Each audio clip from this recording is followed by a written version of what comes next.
Good evening and thanks for being here tonight. I'm Alicia Machado. Members of the Central Coast community are mourning the loss of local community advocate Izzard Charles McCall, also known by friends as Dread. KION's JOCELYN Ortega spoke with his family and friends about what he meant to the community.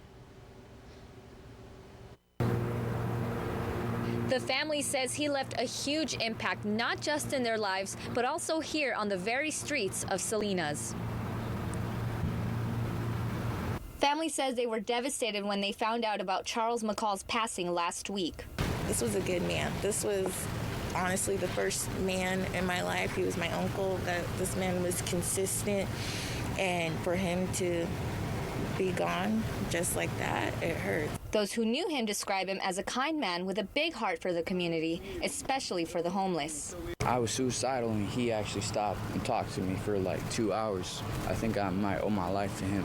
He doesn't look down on homeless people like a lot of people do. He spoke to us like we're people. McCall's close friends and fellow advocates say he was also an active voice for many social causes, including access to health care, prison reform, and budget reforms, to name a few. They say he remained active until the day of his death, even being present at recent Black Lives Matter protests on the Central Coast. It was more like my mentor in a lot of ways.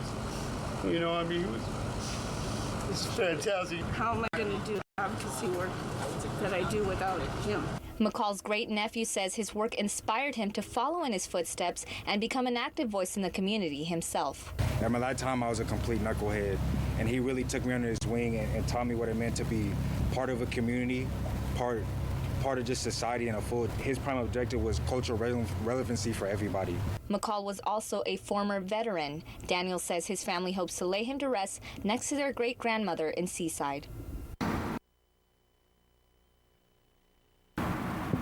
And the family did say they are struggling with funeral expenses, so they are asking people to help out. We will have a link to their GoFundMe on our website. A memorial service for McCall will be held on August 21st. In Salinas, JOCELYN Ortega, KION News Channel 546.